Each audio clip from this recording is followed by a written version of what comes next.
Hello everyone, my name is Juan Depa. I come from Harmony School of Physics, Florida, and my project is The Future Fuels Water. Pollution has increased over the years due to human various activities.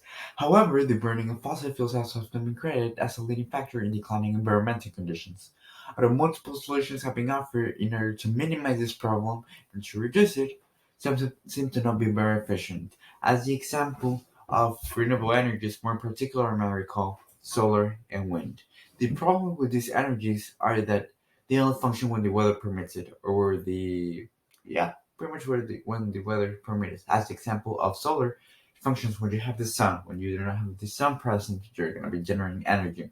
Similarly, with wind energy generators, you're going to be generating the enough energy if you do not have wind present. Now, this made me think, well, what's an alternative fuel or way to generate electricity or energy that it is constant and it is highly available on the planet? That made me think. And I concluded, well, why not use water?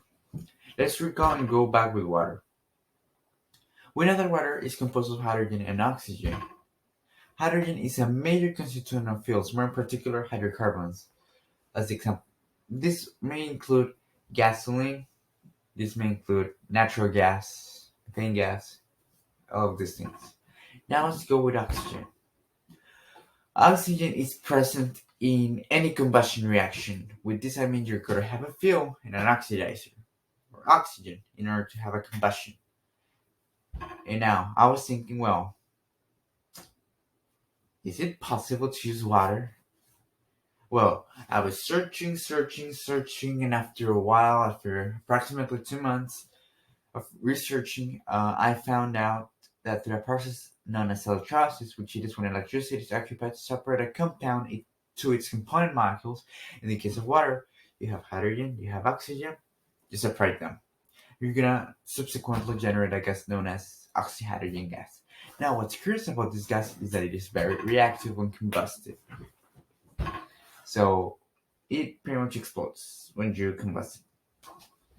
So, I continue making more research about it, and then I eventually built my prototypes. And my original approach was to start up an engine, a one cylinder engine. So, I pretty much tested the consumption of the engine, tested the generation of my prototypes, and subsequently I tested all of the system together.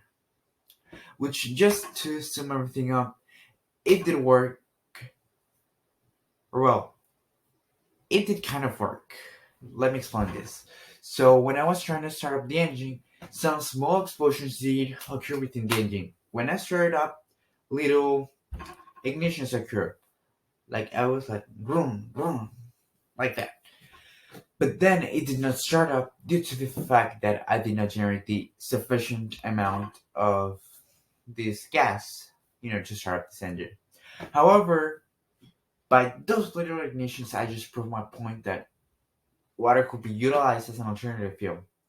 However, I did not have the sufficient generation. Now, what I was approaching to do, it was to make my prototypes, which they were kind of big, making them much more smaller, much more portable, smaller, and better, which I did. I found a more cheaper way that it was still as efficient. Did not generate maybe the enough as one, but it did generate a lot, which was the continuation that I'm still working on. Thank you so much. Have a nice day. I was Ronald Dappa. See you next time.